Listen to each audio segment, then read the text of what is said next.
construction sur financement de l'Union européenne de ce corridor. Donc, c'est ça. Et vous savez que c'est celui qui donne l'argent qui a le dernier mot, la preuve. Entre ces deux pauvres pays, Bénin, Niger, la Chine s'est imposée par quoi? Par son argent, voyez-vous. Non, mais Donc, vous avez vu, il y a même des sommets de la CEDEAO qui sont précédés de quelques heures, le sommet absolument, de sommet France, de l'UM cela, de l'UEMOA, de l'UEMOA, absolument. et sur un territoire où il y a, qui n'est pas celui de l'UEMOA. Le C'est-à-dire que pays vous allez membre. voir des sommets de l'UEMOA se tenir au Niger ou au Nigeria en prélude à un sommet de la CEDEAO. Et à la fin même, vous avez communiqué UEMOA, CEDEAO. Enfin, pour expliquer, or l'UEMOA, c'est une propriété privée du CFA, ou si vous voulez, de la France, hein, qui commence par du. Mais il a même pire, Rémi. Il a même pire. Je me rappelle, je ne sais plus si c'est le dernier sommet France-Afrique, où en marge, il avait un sommet de la CEDEAO, en tout cas un communiqué, où on se dit, mais Voilà. la CEDEAO, là, s'est déplacée en France. Donc, c'est une réalité. On ne va pas gommer ça tout de suite, mais c'est une réalité qu'il faut prendre en compte. Il ne faut pas nier tout, dire que le Niger a tort à 100% au nom de je ne sais quel patriotisme. On a des problèmes. Même les techniciens étaient à reprocher ça, à reprocher, n'est-ce pas, ce trop grand financement de la France qui impliquait donc son implication, pour me répéter, n'est-ce pas, et qui dérangeait, n'est-ce pas, puisque c'est la décision de la France qui, au finish, s'imposait pour des réalités qui n'étaient pas du tout ce qui devait être, qui n'ont rien à voir. Donc, le chef de l'État béninois n'a pas compris. Je crois qu'il faut qu'il descende complètement, qu'il laisse le jeu aux diplomates, qu'il facilite la tâche aux médiateurs éventuels, n'est-ce pas, qui vont entrer dans le jeu. Parce qu'on aurait même pensé que les Nigériens vont être plus batangués que le Bénin dans cette histoire. Je vous ai cité 4 escalades, 3 du côté du Bénin et une du côté de Niamey. On a l'impression que les Béninois n'ont pas les ressources pour gérer cette crise. Et là également, je viens à un autre trait de personnalité de notre chef d'État, Patrice Talon. Figurez-vous, quand en 2016, il était arrivé au pouvoir, il a accédé au pouvoir très rapidement, euh, il a sauté certains verrous, il a fermé la bourse du travail, je veux dire, brisé le droit de grève, plus de manifestations, plus de ceci. Si quelqu'un fait cela, on l'envoie en prison, la criette. En fait, c'est tout un mécanisme qui a été mis en place pour avoir un pays tranquille. En fait, c'est révélateur de ce que le chef de l'État, je dis encore une fois, choisi par sa personnalité, il n'aime pas les crises. Il n'a pas de ressources dans les crises. Il ne sait pas gérer les crises. Et il le révèle à travers ce qui se passe aujourd'hui avec le Niger. Son génie se déploie, hein, les belles routes, tout le reste, quand tout est tranquille. Quand tout est tranquillos dans le pays. Il n'aime pas Mais la contradiction, quoi, bien dans sûr, une il certaine affiche mesure.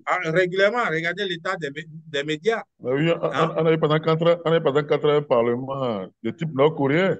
Exactement. Merci. Voilà encore un dossier. Il a préféré, tout était.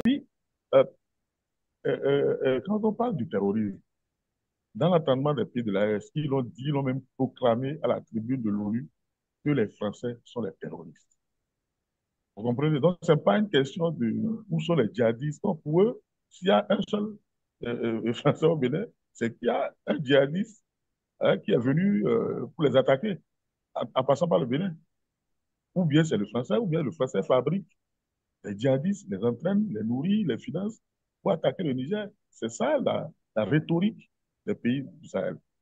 Donc, quand on dit oui, où est-ce que dès lors que la France et le Bénin reconnaissent la présence, même si c'est un seul, même si c'est coopérant, insulteur, tout ce que vous pouvez dire, c'est que déjà, il y a un Français infiltré au Bénin pour pouvoir déstabiliser le Niger, soit en fabriquant sur le terrain, euh, comment on appelle ça, des gens, je ne sais pas quelle est la formule. Au fait, euh, euh, le problème entre le Burkina et le Bénin, dont on ne parle pas, ce drame qui se joue, dont on ne parle pas, depuis 2019, personnellement, j'ai été victime d'une attaque, hein, des groupes armés. C'était dans un bus de voyage en octobre 2019. Et depuis lors, cette compagnie n'a plus jamais fait le circuit et les autres compagnies non plus. Et personne ne veut utiliser ce corridor-là.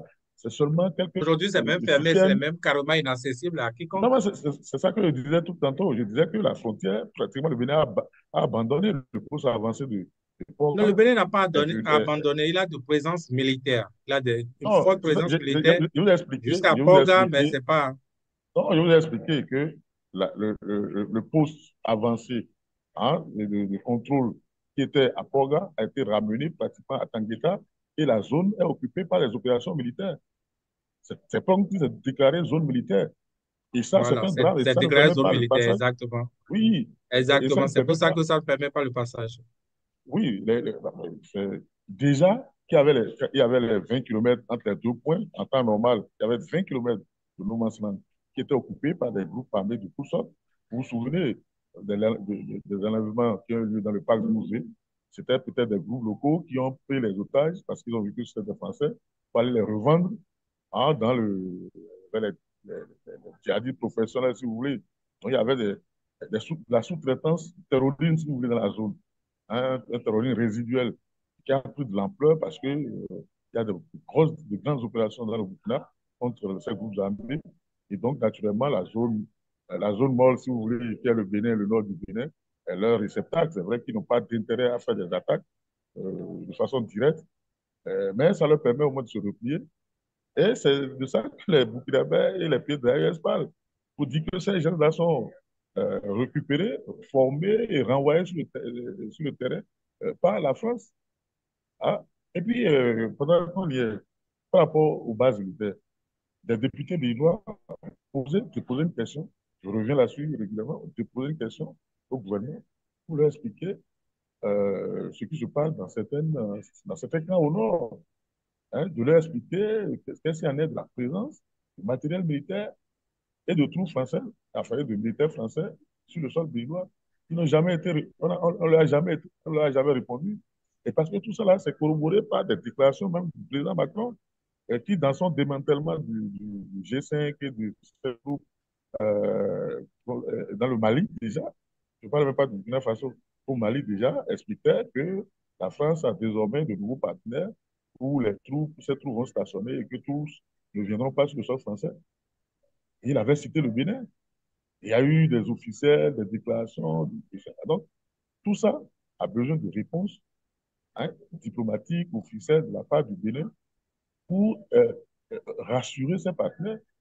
Vous savez, on ne va pas faire le choix de la France pour nous brouiller avec les partenaires. Ce n'est même pas une question comment on appelle d'alliés. C'est vrai, la France a des problèmes avec les pays du Sahel et, ils ne conçoivent pas qu'ils se replient de chez eux et qu'il y ait leur présence à la frontière. Pour eux, ce n'est pas les Français. Voilà, c'est ça qu'ils essaient d'expliquer, que ce n'est pas les Français, comment l'appelle-t-on, de couleur blanche, qui rentrent dans les hameaux pour aller égorger les gens. Et ils estiment que ce sont des gens et ceux qui le font sont formés, financés, justement, par des officiels militaires français. Il faut comprendre. Dimanche 26 mai, en direct du studio Nelson Mandela, bienvenue à votre émission Les coulisses de l'actualité. Depuis le coup d'État du 26 juillet 2023 au Niger, une crise politico-diplomatique secoue le Bénin et son voisin. Patrice Talon et le général Tiani se regardent en chien de faïence. Les populations sont prises au piège. La CEDEAO s'est lavé les mains en Ponce Pilate. Kébi Seba enflamme les médias. Wilfried Mbeki s'enflamme à la présidence. Votre émission d'analyse des faits marquants sera consacrée en grande partie à cette crise. Nous aborderons aussi l'interdiction de visite à l'ancien président Nicéphore Soglo à la prison civile de Cotonou et à la prison civile de Missérété. Et enfin, nous parlerons si le temps nous permet, des marches syndicales. Pour nous accompagner, comme d'habitude, Vigile Avancé et puis Arimi Choubadé. Bonsoir Arimi. Oui, bonsoir Jules. Arimi Choubadé est journaliste et chroniqueur. Bonsoir Vigile. Bonsoir, Jules Diosso, bonsoir à tous. Vigile Avancé est journaliste à Crystal News. Merci aussi à tous nos amis internautes qui nous suivent sur nos différentes plateformes. N'hésitez pas à partager ce direct et à aimer le direct aussi pour une meilleure audience.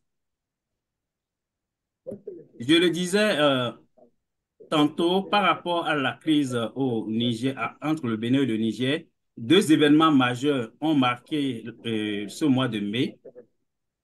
On peut parler, par exemple, du blocage du pétrole nigérien et puis aussi l'interdiction de navigation sur le fleuve Niger. Arimi Choubadé, comment expliquez-vous l'opportunité de ces décisions des autorités béninoises?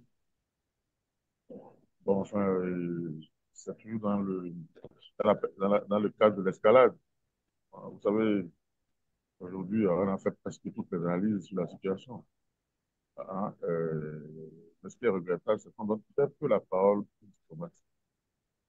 Si bien que c'est très compliqué. Hein, bon, je ne sais pas très bien ce qui se passe chez les Nigériens, mais du côté béninois, on a l'impression que ça devient un jeu de qui, chacun dépasse ses billes, ses pions, un coup aujourd'hui, un coup demain, mais on ne voit pas quelque chose de vraiment élaboré.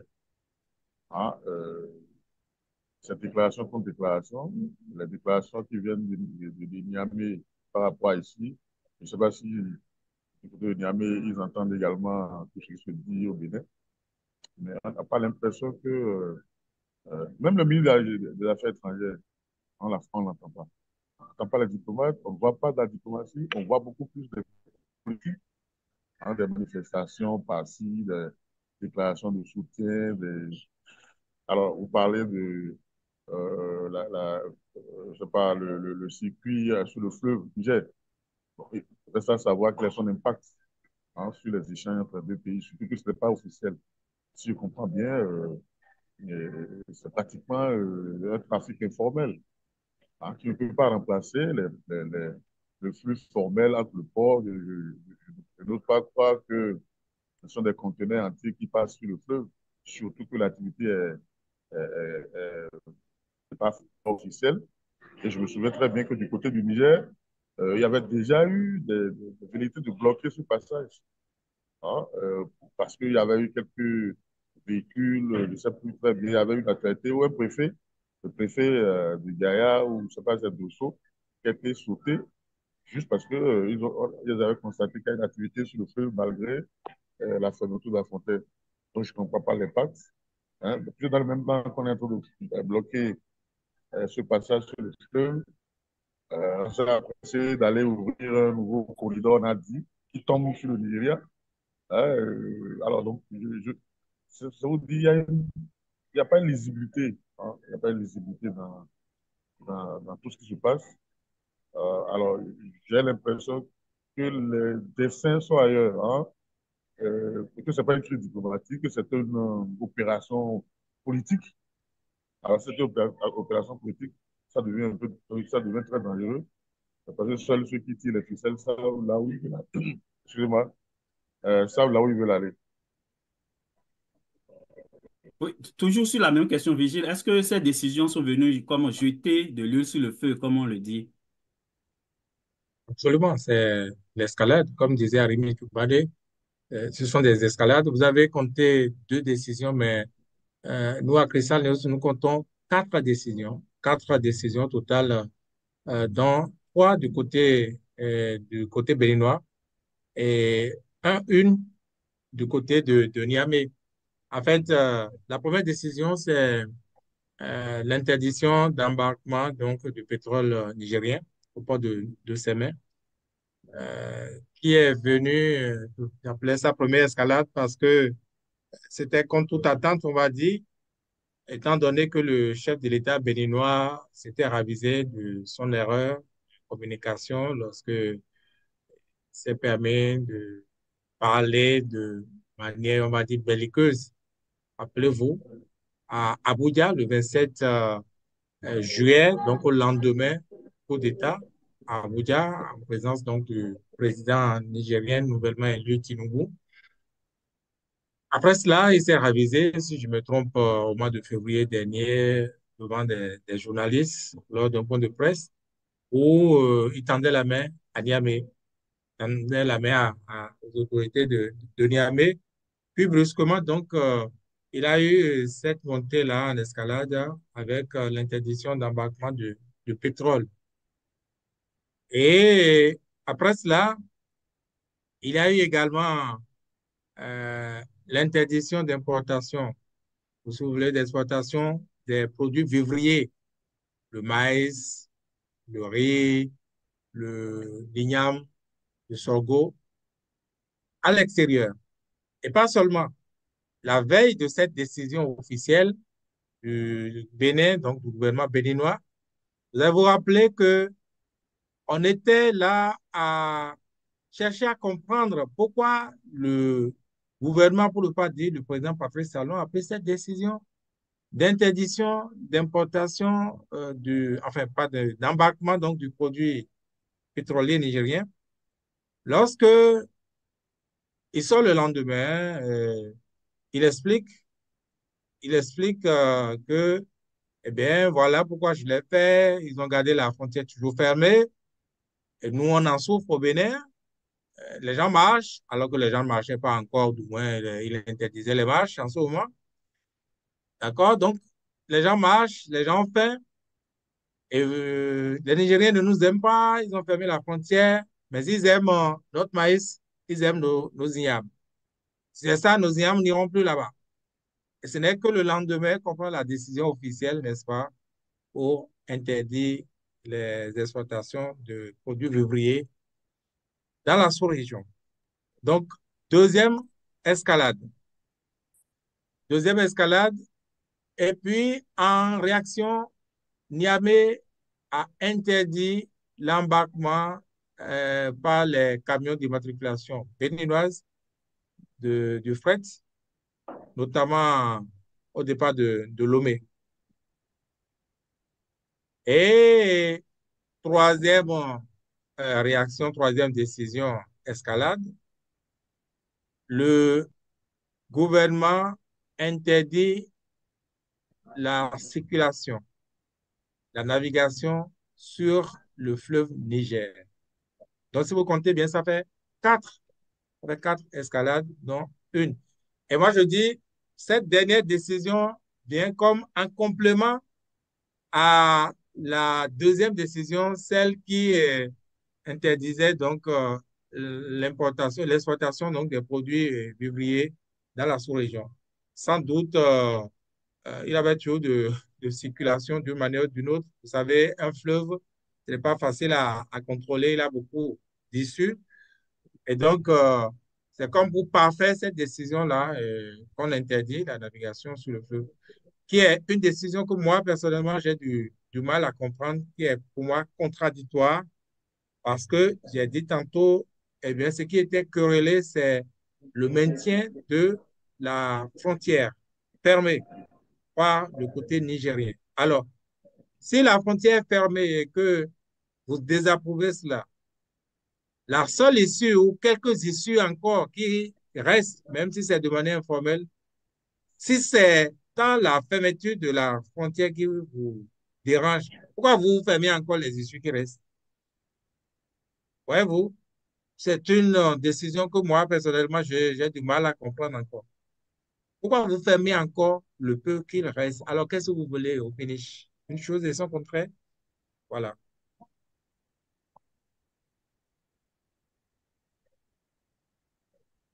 L'un des points d'achoppement, ou bien on va dire le principal, c'était la question des bases militaires. On a suivi le Premier ministre pas deux fois qui est revenu sur la question. Mais on a l'impression que cette question, ça se discute seulement par personne interposée à travers des conférences de presse. Harry, mais est-ce qu'on peut régler ce problème en restant seulement sur les médias? Non, mais c'est ce que je disais tantôt. Euh, Moi, j'arrive même plus à suivre les événements. C'est à ne rien comprendre. Ce qui est très fondamental à mon que bon, on occulte souvent dans les analyses, c'est que le Niger, c'est l'AES. Et ils sont clairs que dès qu'on touche à un pays, on touche à l'ensemble. Ça veut dire qu'en réalité, le Bénin est en froid avec l'AES. Et dans l'AES, nous avons un deuxième pays frontalier au Bénin qui est le Burkina Faso. Et donc, les petits coups avec le Niger, ça veut dire que on le fait également contre, à l'endroit de Burkina Faso. Et on parle souvent du corridor Cotonou-Niamey. On parle très rarement du corridor Cotonou-Ouaga, qui est très mal en point. Peut-être même plus mal en point que la frontière bloquée du côté du Niger. Hein, parce que les infiltrations des groupes incontrôlés, des groupes armés incontrôlés, les infiltrations se font beaucoup plus du côté du Burkina Faso. Et on peut même dire qu'à ce niveau, le Bénin a abandonné pratiquement son territoire. Le faut s'avancer, désormais, on ne peut plus parler de Porga. Il faut parler de Tangueta, c'est-à-dire sur près de 80 km, le Bénin a pratiquement plus de présence sécuritaire, sauf peut-être les mouvements de troupes dans le cadre de la lutte contre les groupes armés.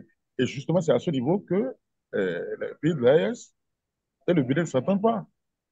Hein, parce que dans ces opérations militaires dont on parle, c'est là ils ont dit, le Bénin même a reconnu qu'il y a eu des collaborations avec des militaires français. Je ne veux pas revenir sur le nombre ou sur la proportion, mais toujours est-il que des deux côtés, on reconnaît que des Français, des militaires français ont eu à coopérer pour aider les Béninois à lutter contre les groupes armés. Enfin, officiellement, c'est le discours. Mais pour les pays de l'AES, en fait, ce sont des opérations d'infiltration et que c'est pratiquement par ces mécanismes qu'on essaie de faire. Parce qu'il n'y a pas de coopération entre le Bénin et les pays de l'AES dans le cadre de la lutte contre le terrorisme. Et comparativement à d'autres pays de la sous-région comme le Ghana ou le Togo qui arrivent à organiser des opérations conjointes avec les autres pays pour sécuriser les frontières. Vous savez, entre le Bénin et le Burkina, aujourd'hui, vous avez près de 100 km qu'on peut qualifier de no man's land, hein, où les groupes armés peuvent circuler librement et faire des opérations comme l'attente. Et c'est pour ça que je disais que cette fois-ci, je ne sais pas si les déclarations politiques de soutien, les petits coups par-ci, par-là, c'est-à-dire on ferme un passage sur le fleuve, alors qu'on sait qu'il y en a plusieurs, hein, on ferme un passage à grand renfort médiatique, et dans le même temps, on court pour aller du côté de Segbana et pour dire qu'on a ouvert un corridor. Mais ce corridor, curieusement, ne s'ouvre pas sur le Niger, mais s'ouvre sur le Nigeria, pour des produits qui sont censés aller vers le Niger. Donc, il y a un problème de visibilité, comme je le disais tantôt, dans les approches, et on ne donne pas, comme je dis, la parole aux diplomates. Ce sont les diplomates qui vont nous dire que ce n'est pas la première fois qu'entre deux pays, il y a des problèmes de suspicion, de déstabilisation réciproque. Hein? Et dans les autres cas, c'est sûr qu'il y a des mécanismes de règlement d'une manière ou d'une autre. Et les diplomates sont bien outillés pour savoir ce qu'il faut faire dans ces cas pour assurer les uns les autres, savoir s'il faut faire des troupes mises, s'il faut installer des zones tampons, etc., ou des observateurs.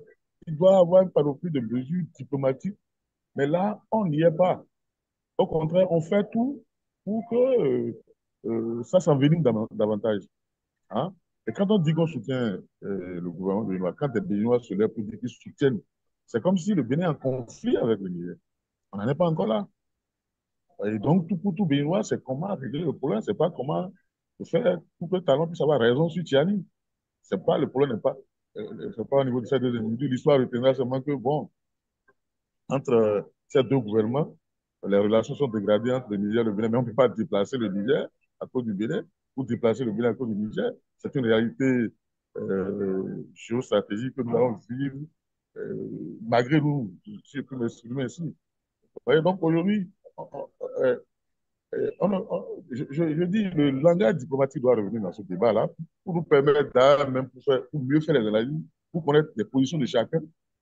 Parce que quand vous connaissez la position du Bénin, faire des déclarations politiciennes, des fois. Hein. Et vous voyez, du côté du Niger, eux, ils avaient déjà, vous savez, ils sont engagés contre la France-Afrique et tous ses alliés. Le Bénin est censé être dans ce registre-là.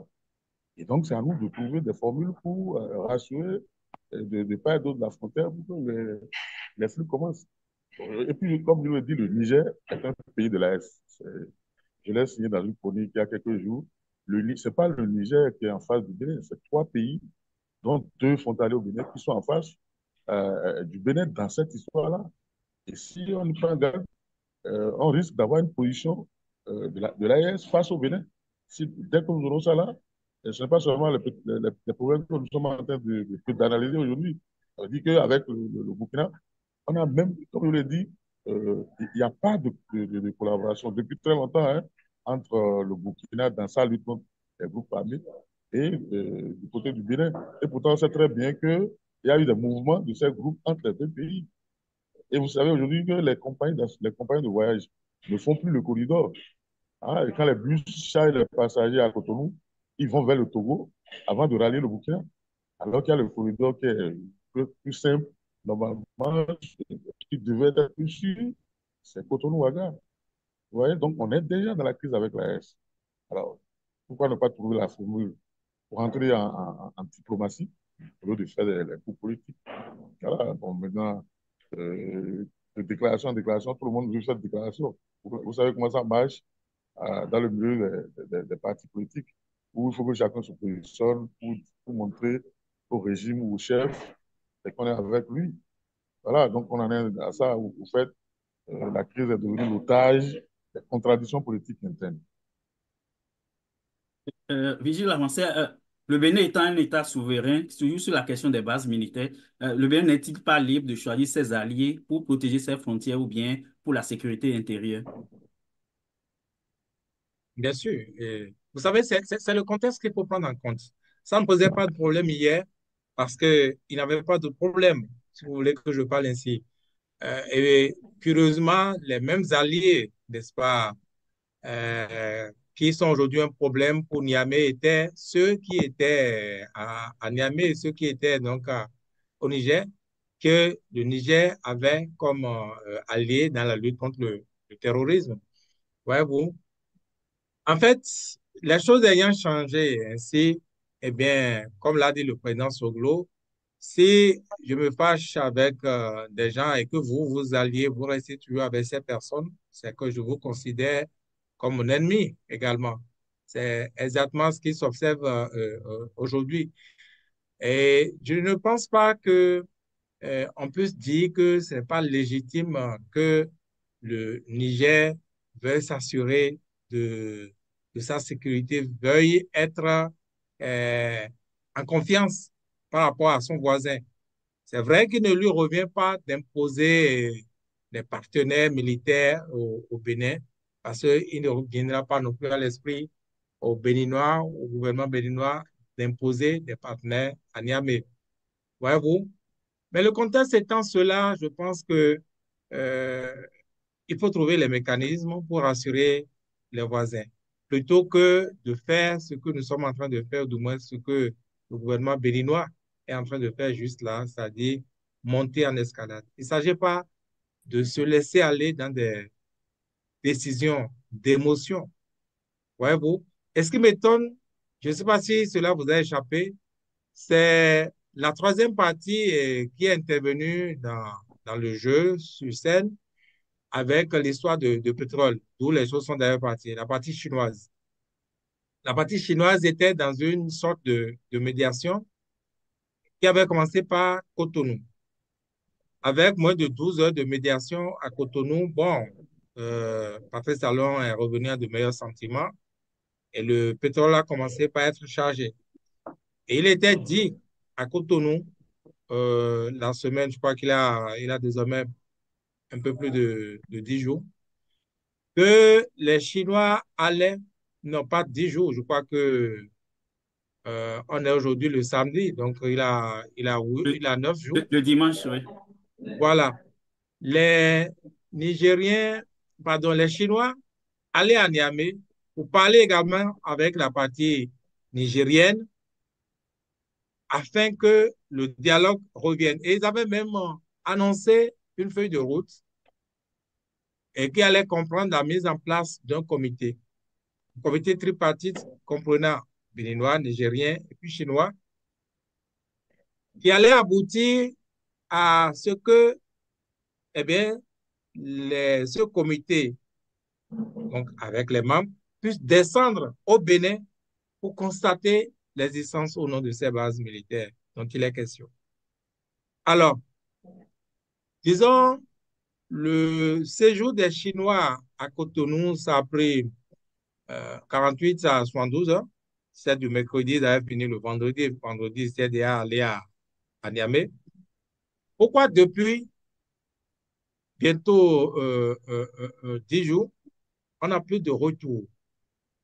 On n'a pas de retour. C'est vrai que le pétrole a recommencé à couler. C'est vrai que les Chinois n'ont peu fait de nos histoires de pauvres entre deux voisins pauvres. L'essentiel pour eux, c'est ce sur quoi ils ont misé depuis. Quand je dis miser, c'est tout miser, miser leur espoir, miser aussi de l'argent. Et donc, une fois obtenu, comment dit-on, la décision de Cotonou, j'ai l'impression que, sans doute, il y a une résistance du côté de Niamey, comme on peut s'en douter, qui fait que, pour des raisons diplomatiques, les Chinois ne sont plus revenus à la charge, ce qui, de mon point de vue, est aussi un problème. Ne sont plus revenus nous annoncer, bon, ben, qu'est-ce qui se dégage des négociations de ce côté-là. C'est vrai que les concernés directement, je veux dire, Patrice Talon, son gouvernement, ils sont au courant hein, des choses. Et nous-mêmes, on devine, comme je disais tantôt, visiblement, puisque c'est bien après ça que le Premier ministre nigérien a fait sa sortie. Ils ne sont pas d'accord, ils sont pas... mais les Chinois se sont contentés de débloquer le pétrole et puis tout s'est arrêté là. Je pense que cette proposition des Chinois, si ça allait jusqu'à terme, ça aurait été une bonne chose pour au moins rassurer Niamey de ce qu'il y ait de base militaire ou qu'il n'en ait pas. Moi, personnellement, je pense que les Nigériens se sont trompés de thème. On ne peut pas dire qu'il y a de base militaire au Bénin. Je m'explique. Une base militaire, ce n'est pas un cours de récréation. C'est, disons, un grand déploiement. C'est une ville à l'intérieur d'une ville avec parfois des aérodromes. C'est pas quelque chose qui peut se cacher. Et ces villes dont on parle, je ne pense pas qu'il existe des choses du genre là, dans ces villes-là. Cela dit, je me reprends très rapidement pour dire que cela ne veut pas dire qu'il n'a rien. Cela ne veut pas dire qu'il n'a rien. Mais quand vous parlez de base militaire, vous exagérez, n'est-ce pas?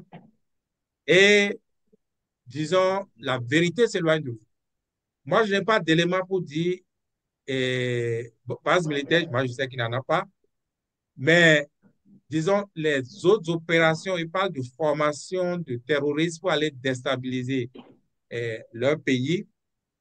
Connaissant, n'est-ce pas, les Français, connaissant le mode opératoire de déstabilisation des pays, aussi bien dans l'histoire que dans l'actualité, je dis c'est une possibilité. Sans avoir d'éléments pour étayer ça, je dis c'est une possibilité. Mais dans ce cas-là, il revient encore, et même si aujourd'hui il y avait une guerre entre le Bénin et le Niger, finalement, ils vont finir à la table de négociation. Donc, autant aujourd'hui, n'est-ce pas, pouvoir, comme les Chinois leur ont proposé, s'asseoir, mettre en place ce comité-là, même si c'est en dehors des Chinois parce qu'ils ont eu leur pétrole, ils n'ont que faire de nos histoires, n'est-ce pas? C'est comme le président Soglo l'a proposé, des acteurs comme le Forum des anciens chefs d'État, bien d'autres personnes, d'autres acteurs, aussi bien à l'interne du Bénin qu'à l'interne du Niger, peuvent entrer en scène, n'est-ce pas, et prendre le lead des négociations. On en a besoin. Le Niger a besoin, n'est-ce pas, d'être rassuré, c'est fondamental, il s'agit de sa sécurité. L'autre chose qu'on ne dit pas assez souvent, Arrivé Tchouadé parlait donc de l'AES qui est en fait en guerre ou, disons, en conflit avec nous aujourd'hui. Et je suis d'accord avec lui. Parce qu'il ne dit pas ce qu'on ne nous dit pas. Avant même le problème avec le Niger, je le dis clairement, la frontière avec le Burkina était fermée, est fermée à ce jour. La frontière avec le Burkina est fermée. Et c'est d'ailleurs pourquoi le corridor Cotonou-Ouaga ne passait plus, était dévié du côté de Bouaké et passait par Kassoala, déviation par le Togo avant de rallier Ouagadougou. Et cela dure plus d'un an aujourd'hui. Je dis bien cela dure plus d'un an où ce n'est pas possible de rallier Ouagadougou parce que la frontière est fermée sans être déclarée fermée. C'est vrai qu'on nous a dit qu'il y a une entente entre le Bénin et le Burkina Faso avec même l'autorisation donnée au Burkina Faso. Et on a vu des mouvements de visite des officiers béninois à Ouaga et même au Niger avant que les choses ne s'enveniment aujourd'hui pour avoir l'autorisation d'occuper le no Man's Land du côté donc de Porga, après Porga, bien entendu. Mais parlant de circulation des biens et des hommes, cela n'est plus possible à ce jour. Et bizarrement, on n'en parle pas. On n'en parle pas, mais la frontière est fermée. Donc aujourd'hui, vous dites AES, mais on est en rupture complètement. On est fermé sur nous par rapport au pays de l'AES. Pas de possibilité d'aller au Burkina Faso, pas de possibilité d'aller au Niger, si ce n'est pas le, le, le, le Togo. Donc moi, je pense qu'il y a quelque chose à faire au plus vite, car le danger qui nous guette, ce n'est même pas les difficultés économiques qu'on a avec le Niger aujourd'hui. Ce n'est pas les difficultés du port. Le danger qui nous guette, c'est que en poussant dans les escalades, que l'AES et du moins le Burkina Faso, solidaire du Niger, son autre frère de l'AES, eh bien, entre peut-être dans un conflit ouvert également avec le Bénin. Quand je dis conflit ouvert, ce n'est pas la guerre, hein, forcément, mais des difficultés de collaboration ouvertement également. Vous ne pouvez pas, n'est-ce pas, réussir la guerre contre le terrorisme en abandonnant le Nord. Quand je dis le Nord, c'est-à-dire la frontière avec le Burkina Faso, avec le Niger. Et j'ai coutume de dire, j'ai dit cette semaine, mais quand le Niger et le Bénin s'amusent à ce jeu-là, est-ce qu'ils se sont posé une fois la question de savoir qu'est-ce que ça fait? Comme journaliste, j'ai envie d'aller demander aux terroristes qu'est-ce qu'ils pensent de ça. Parce que les plus heureux, ça doit être ceux-là. Moi j'imagine. Les plus heureux, ça doit être les terroristes. Et ils n'ont rien payé, hein, ils n'ont rien donné pour avoir donc cette cruelle d'égo entre deux chefs d'État qui leur dressent tout simplement le lit. Et c'est dommage. Mais cette semaine, on a eu l'impression que le Bénin a enfin trouvé la solution en ouvrant une frontière par Sebana. Harry, mais est-ce que c'est une fuite en avant ou c'est une solution? En tout cas, on a vu que les populations, on dit qu'on aura de l'emploi à Kandi et un peu aussi à Sebana. Est-ce que c'est une solution durable, l'ouverture d'une frontière à Sebana? Je ne sais Ou pas ce que l'ouverture vous d'un voulez. passage, je vais dire, oui, pour être précis. Je ne sais pas ce que vous voulez. Vous l'appelez pas ouverture du passage. Est-ce que ce passage a été fermé? La route Kandi-Sebana a été aménagée depuis le régime de Yahi pour justement faciliter le passage. Les frontières au Niger ne sont pas fermées à ce que je sache. Comme disent qu'on a ouvert un corridor, c'est ça que je ne comprends pas. C'était déjà un corridor qui était là depuis lors et que les camions, c'est pour que les camions puissent passer. Et on a vu que la jubilation du côté béninoise, hein, et ça rentre au territoire comment vous dites, nigérien pour un transit vers le Niger. On n'a pas parlé de l'accueil des Nigériens par rapport à ce transit-là. Les Nigériens peuvent toujours trouver peut-être pour dire nous n'acceptons pas les camions qui sont passés par le Bénin pour dévier un peu. Ou alors, parce que ce n'est pas le Nigeria. Le Nigeria, bah, écoutez, euh, Voilà, le Bénin aujourd'hui est comme le dindon de la face du drame qui se joue. Et le Nigeria en profite. Parce que quand les camions vont dévier. Et puis le corridor normal, c'est Cotonou-Niamey. C'est pas Cotonou, c'est Bana, Cotonou-Kandi, c'est Bana, éventuellement passer au Nigeria. On ne sait même pas quel est le détour, l'ampleur du détour. On ne sait pas si à l'intérieur du Nigeria, il y a un circuit sécurisé, même carrossable, disons même carrossable, pour allier facilement la frontière du Niger. À quel niveau? N'oubliez pas que le Niger et le Nigeria ont c'est une frontière large de près d'un millier de kilomètres. À quel niveau de jonction le Bénin, enfin les camions venus du Bénin. Alors, on nous parle de quoi? C'est comme si il suffit que les camions rentrent dans le Nigeria pour que les problèmes soient réglés. Pour que les Nigériens, puisque en fait, ce sont les opérateurs nigériens qui font passer euh, leurs marchandises par le Bénin, et non le contraire. C'est pas un problème de transport, c'est un problème de commerce et de flux entre les deux pays. On doit prendre de façon large, de façon globale. Et euh, on a parlé de la médiation. Les Chinois ne sont jamais venus faire une médiation. Ça, c'est les déclarations des officiels béninois. D'ailleurs, même le président Talon a récusé cette médiation dans sa première déclaration. Parce qu'il disait que, n'oubliez pas que c'est une entreprise chinoise, mais c'est une entreprise d'État, ce n'est pas le gouvernement chinois. C'est une société qui est venue faire business, qui s'est portée garant euh, de ce transport de pétrole-là et qui a pu obtenir un contrat entre les deux pays par rapport au transport du pétrole. Ça s'arrête là. Ils n'ont pas de compétences sur les frontières ou sur je ne sais quoi. Et dès même le président alors, dès le début, rejeté cette médiation en disant que on leur a envoyé des Chinois pour lui expliquer qu'il y aura l'inauguration de, je ne sais pas si c'est l'usine ou c'est le port, et qu'il ne peut pas qu'une relation entre deux pays doit se faire par des circuits informels. Lui-même a dit que les Chinois sont, ou les Chinois constituent un circuit informel. C'est pourquoi, subitement aujourd'hui, ces Chinois deviennent le circuit officiel de médiation. Ça ne peut pas être les Chinois au commencement de la crise. On pourrait dire que c'est la CEDEAO qui a pris une décision. C'est pourquoi maintenant la Chine vient régler un problème créé par les Chinois. Ils sont assez futés pour ne pas se mêler d'embrouilles sous-régionales. Vous comprenez? Et puis, euh, quand on parle du terrorisme, dans l'entendement des pays de l'AES, ils l'ont même proclamé à la tribune de l'ONU que les Français sont les terroristes. Vous comprenez? Donc, ce n'est pas une question de où sont les djihadistes. Donc, pour eux, s'il y a un seul Français au Bénin, c'est qu'il y a un djihadiste qui est venu pour les attaquer en passant par le Bénin. Ou bien c'est le Français, ou bien le Français fabrique les djihadistes, les entraîne, les nourrit, les finance pour attaquer le Niger. C'est ça la rhétorique des pays du Sahel.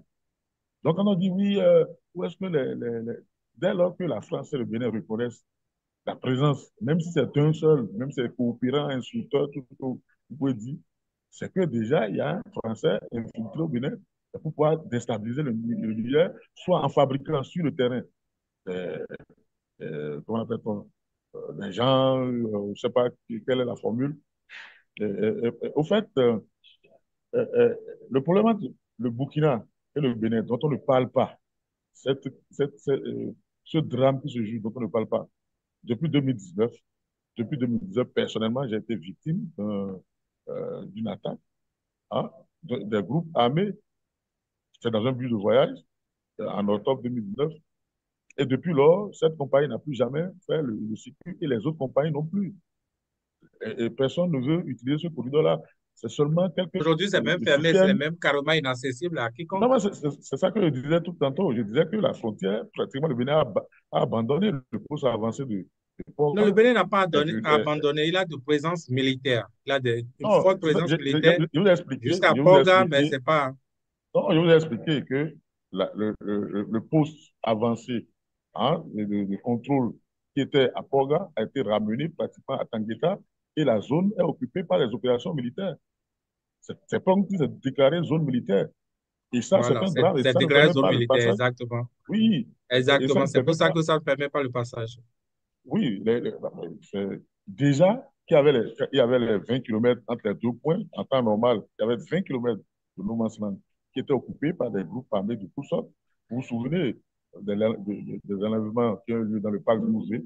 C'était peut-être des groupes locaux qui ont pris les otages parce qu'ils ont vu que c'était des Français pour aller les revendre dans les djihadistes professionnels, si vous voulez. Donc, il y avait la sous-traitance terroriste, si vous voulez, dans la zone. Un terrorisme résiduel qui a pris de l'ampleur parce que il y a de grandes opérations dans le Burkina contre ces groupes armés. Et donc, naturellement, la zone molle, si vous voulez, qui est le Bénin, le nord du Bénin, est leur réceptacle. C'est vrai qu'ils n'ont pas d'intérêt à faire des attaques de façon directe, mais ça leur permet au moins de se replier. Et c'est de ça que les Burkinabés et les pays derrière parlent. Pour dire que ces gens-là sont récupérés, formés et renvoyés sur le terrain par la France.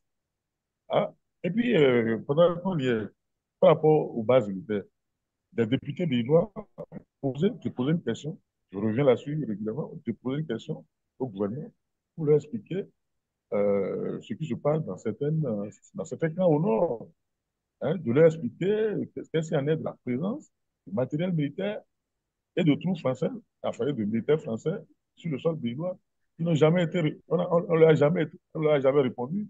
Et parce que tout ça là, c'est corroboré par des déclarations même du président Macron, qui, dans son démantèlement du G5 et du groupe dans le Mali, déjà, je ne parle même pas du Burkina Faso, au Mali, déjà, expliquait que la France a désormais de nouveaux partenaires où ces troupes vont stationner et que tous ne viendront pas sur le sol français.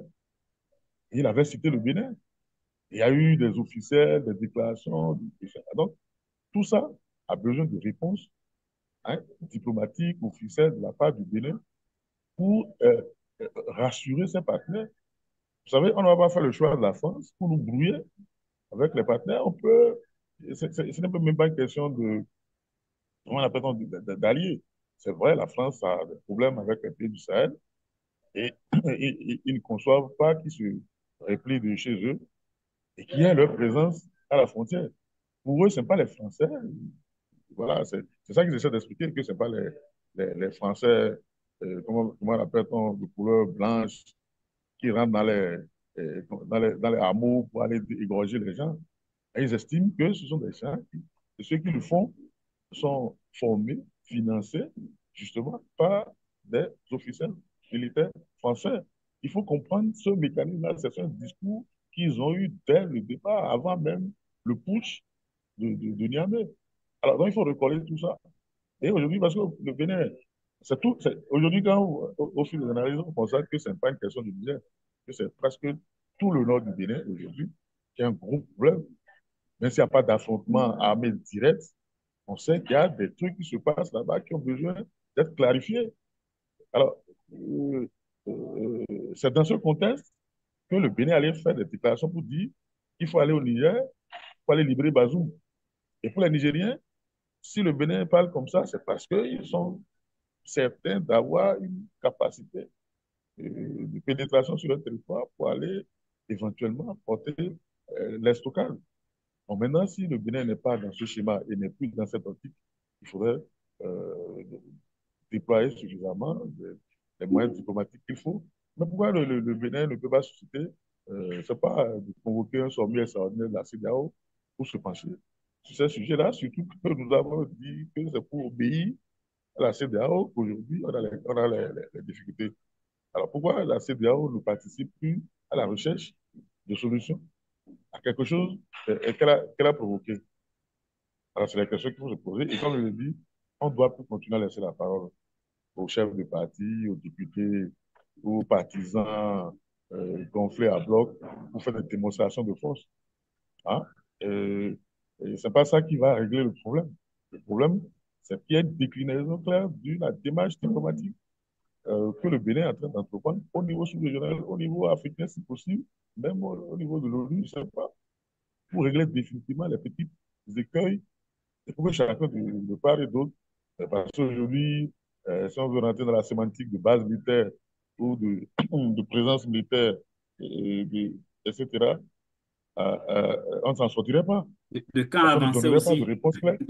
On ne donnerait pas de réponse claire. Je vous dis que même des députés béninois qui ont demandé au gouvernement, qu'est-ce qui se passe euh, sur la base, l'aéroport, la base, enfin, sur l'aéroport de Tourou, qui a été abandonné, qui n'est plus opérationnel, mais on estime que la piste a été réaménagée pour faire atterrir du matériel militaire français. Alors, on aurait pu, dès le départ, répondre aux députés, peut-être faire une commission d'enquête parlementaire qui descend sur le terrain et qui constate dans son rapport qu'il n'y en a rien. Et ça, c'est déjà au moins un document officiel, puisque les députés en question, qui ont posé la question, sont des députés de l'opposition. On ne peut pas les soupçonner d'être de mèche avec le gouvernement pour camoufler une réalité. Et cela, on aurait pu exhiber cela aux Nigériens pour dire, mais écoutez, euh, il y a quand même eu des démarches qui ont été faites pour clarifier la situation. Et s'il y avait d'autres sites, hein, la commission d'enquête aurait pu vérifier ces sites. Et après, ben maintenant, si il faut une opération de plus grande envergure à l'échelle sous-régionale hein, pour dissiper tous ces malentendus, on pourrait passer à une étape. Mais aujourd'hui, qu'est-ce qu'on constate? On constate des gens qui ne connaissent même pas de quoi il s'agit, à qui on offre des antennes, des plateaux, et qui viennent dire oui, nous soutenons notre gouvernement. Le gouvernement du Bénin n'est pas en guerre contre celui du Niger. Nous devons les pousser à s'entendre entre eux. Nous, je dis, nous, là, c'est... Bon, oui, je sors de mon cadre de journaliste. Nous, c'est-à-dire population du Bénin et du Niger, devions pousser les deux gouvernements à s'entendre. Parce qu'on s'entendait avant leur arrivée respective, aussi bien le talon au pouvoir que le Tiani. Et c'est pas eux, parce qu'ils ne s'entendent pas, ou bien parce qu'ils ont des visions qui ne se retrouvent pas, qui vont mettre en péril quelque chose qui ne leur appartient pas. Et donc, aujourd'hui, il faut forcément une réponse diplomatique et politique claire de part et d'autre hein, pour faire bouger les choses. Sinon, c'est les analyses, on en a entendu de tout ça, qui donnent raison tantôt au Bénin, qui donnent tantôt raison à Tiani. Et même au Niger, il y a des gens qui contestent aussi Tiani, tout comme au Bénin, beaucoup de gens contestent également ce que le gouvernement fait. Mais il va falloir trouver un jour une bassine dans laquelle on va mettre tout ça pour trier le bon grain de livret. Sinon, ben, et c'est pour ça que je demande s'il n'y a pas quelqu'un qui a des dessins inavoués qui va rendre le Bénin, je ne sais pas, parce qu'aujourd'hui, on a l'impression que le Bénin est amputé d'une partie de son territoire. Ah, même s'il n'y a pas, on ne sait pas dans cette zone-là ce qui se passe. Si ce sont les militaires béninois, parce qu'on attend régulièrement, et qu'il y a des populations paisibles qui ont été sorties de leur lit, égorgées, ou tuées, ou dépouillées, on attend régulièrement dans le nord du Bénin. Et pourtant, c'est déclaré zone militaire. Alors, il faudrait qu'on sache exactement ce qui se passe, quel est le rapport de force à ce niveau-là, quel est le degré d'infiltration des troupes, des groupes armés face à ce qu'est en train de, ce qu'ils rencontrent aujourd'hui à l'AES comme répression ou comme force force combattante. Alors, voilà, donc la question reste globale. Et ce n'est pas une histoire de on a ouvert une brèche par ici, on a ouvert un pont de passage sur le fleuve par là, ou on a fermé. Je crois que cette solution ne nous mène nulle part. Voilà. Vigile, si tu veux, tu peux réagir sur le corridor Cotonou-Kandi-Segbana, Nigeria, mais aussi le Bénin, pour le pétrole nigérien, le Bénin a dit qu'il a accordé une autorisation provisoire. Mais comment fait-on pour que cet incident ne se répète plus? Donc, vous savez, du côté du Bénin, c'est pas parce qu'on est béninois qu'il faut dresser des lauriers au Bénin, là où il n'en mérite pas. On est dans la diplomatie si vous voulez, d'émotion, hein, la diplomatie jubilatoire. Ce n'est pas plus que ça. Les deux aspects que vous évoquez, le corridor avec le Nigeria, on fait comme si subitement, grâce à cette crise-là, on a ouvert un corridor. Mais comme Marimi le disait, c'est un corridor qui existait. Ce qui a juste changé, c'est que le Nigeria a construit une nouvelle route qui va jusqu'à la frontière de Segbana. Ce n'est pas plus que ça. Ce n'est pas plus que ça. Et donc, ils ont construit des bâtiments comme il en a à Sebekrak. Ils ont inauguré. C'est tout. Et la particularité cette zone géographique, c'est que ce n'est pas si loin, effectivement, du, du Niger. Pour ceux qui connaissent, vous voyez Kandi du Niger, déjà, vous voyez. Donc, c'est une zone qui n'est pas si loin du Niger, effectivement. Et le trafic qui s'effectuait dans cette zone était dévié en partie déjà au Nigeria, si vous voulez. Qu'est-ce qui se passait? Vous allez vous rappeler que Boni Yahi avait crié en temps que ce n'est pas possible que les huiles, parce qu'il avait parlé des huiles à l'époque, qui étaient Ouais. convoyées au Niger, étaient en fait destinées au Nigeria, étaient détournées au Nigeria, sur le Nigeria. En fait, c'était pour des histoires de douane, etc., de transit. C'était ça, vous vous rappelez, je ne sais pas si cela vous Oui, dit bien, quelque Tout à bien chose. fait. sûr. Hein. Tout à fait. Voilà. Donc, c'était déjà un corridor qui existait. Donc, ce qui s'est passé aujourd'hui, S'il te plaît, puisque, s'il te plaît, oui, le gouvernement oui, béninois allez-y. avait même décidé d'arraisonner ces huiles-là pour les mettre en consommation directe. C'est-à-dire que là, c'est le Ici, au dédouanement. Bénin, exactement. Oui, oui, c'est plus le transit. C'est-à-dire vous dédouanez Exactement. complètement avant de l'envoyer. Exactement. Et non, parce que le transit est moins cher que la consommation directe, que le dédouanement, si vous voulez. Voilà. Donc, il y avait eu cette crise-là Exactement. qui avait même fait que certains les transporteurs nigériens avaient décidé même de bouder le port. Ça ne date Bénin, pas de de l'ère Cotonou. ça ne date pas de l'ère des talents, tout à fait. Oui. C'était sous Yahi déjà. Et donc, qu'est-ce qui se faisait? Ces huiles-là, ou ces autres produits, étaient en fait en destination du Nigeria. Mais pour payer moins, les gens envoyaient ça directement à Niamey, donc un transit, pas de dédouanement, et convoyaient ça par la suite maintenant vers le Nigeria. Avec les histoires entre le Bénin et le Niger aujourd'hui, les Nigériens envoient directement, donc ils sont obligés de payer un peu plus. C'est vrai que de ce côté, le Bénin va gagner un tout petit peu. Voyez-vous, c'est tout ce qui a changé.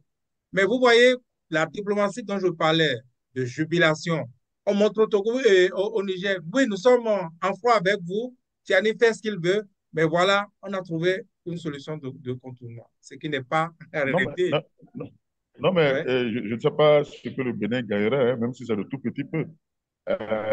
Kandi Manaville, c'est peut-être 102 km. Kandi Sebana, c'est environ Non, 80. ce que le Ça dit Bénin gagne, que, c'est ça dit que en termes de frais de dédouanement. Puisque là, ce n'est pas en direction du Niger. Étant donné que cela va au Nigeria, ils sont ah obligés non, de payer les douanes. non, le corridor a été ouvert parce que vous avez suivi les officiels béninois. C'est pour régler le problème du Niger.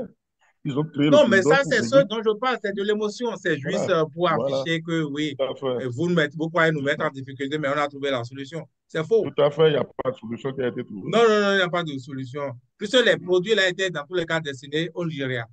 Donc, Tout à le fait, Nigeria, effectivement, en termes de douane, va payer un peu plus. Puisqu'ils ont leur port en réalité, pourtant ils empruntent pas tout à fait, le tout à Bénin. fait, Voilà, c'est tout à en fait. ces termes, ce n'est que ça. Ce n'est pas que désormais le Bénin a trouvé une issue pour atteindre le Niger. Cela est possible dans une certaine mesure, mais ces produits-là qui iraient au Niger auraient été déclarés comme allant au Nigeria. Je ne sais pas si vous voyez la nuance. Ça Tout à aurait fait. été déclaré comme allant au Nigeria. Il ne peut pas se permettre, n'est-ce pas, de dire, bon, le transit direct, on ne va pas dédouaner, passer par le Nigeria avant de revenir au Niger. Non, ça va être déclaré comme allant au Nigeria et de manière détournée maintenant, si vous voulez, aller au Niger. Donc, la jubilation affichée ne s'explique pas. Et c'est quand on est en état de faiblesse, justement, comme le Bénin est fébrile en ce moment, notre diplomatie en ce moment est fébrile. Voyez-vous, on prend. D'ailleurs, on dit diplomatie, tout est réduit au chef de l'État. Dites-moi, qui a osé dire, d'ailleurs, il aura assumé par la suite, qui a osé dire que le pétrole nigérien ne va plus embarquer pour la Chine? Vous pensez que c'est ABT qui l'aurait fait? Vous pensez que c'est le diplomate, le ministre de la diplomatie, ou bien comment vous l'appelez, des Affaires étrangères, qui l'aurait fait? Il n'y a que lui. Est-ce qu'il nous a dit que si vous n'aimez pas le Bénin, donc vous n'aimez pas nos riz, n'aimez pas nos maïs? Vous voyez, c'est même ce type de langage à ce niveau-là. Je crois qu'il y a un problème. Vous voyez ce type de diplomatie dont je parlais. Et puis, rappelez-moi, vous avez parlé aussi d'un second aspect là, de votre question. Oui, je parlais de l'autorisation provisoire du Bénin pour le pétrole nigérien parce qu'ils ont dit que le premier navire, c'est juste pour les dépanner. Très Donc, bien, oui.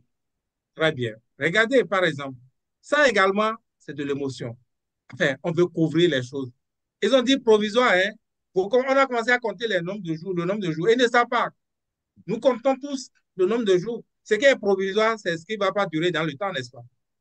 Mais ils avaient même dit, certains avaient même dit que c'est juste le premier bateau qui avait embarqué là, qui avait déjà pris le pétrole là, c'est lui qui va partir et que les autres. C'est vrai que personne ne nous a dit que d'autres bateaux ont chargé après.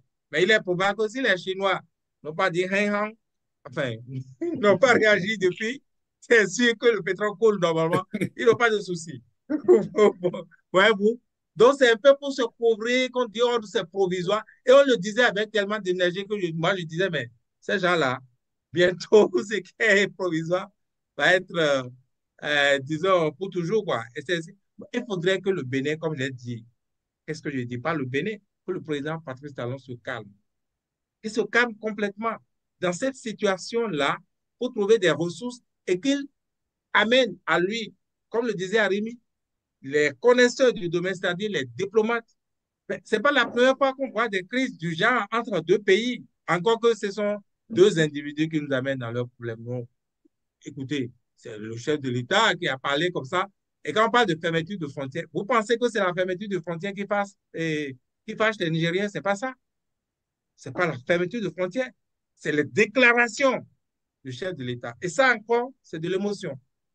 Les déclarations du chef de l'État à Abuja. D'aucuns, pour arranger les choses, disent qu'il a parlé au nom des chefs d'État. Il n'a même pas parlé au nom des chefs d'État.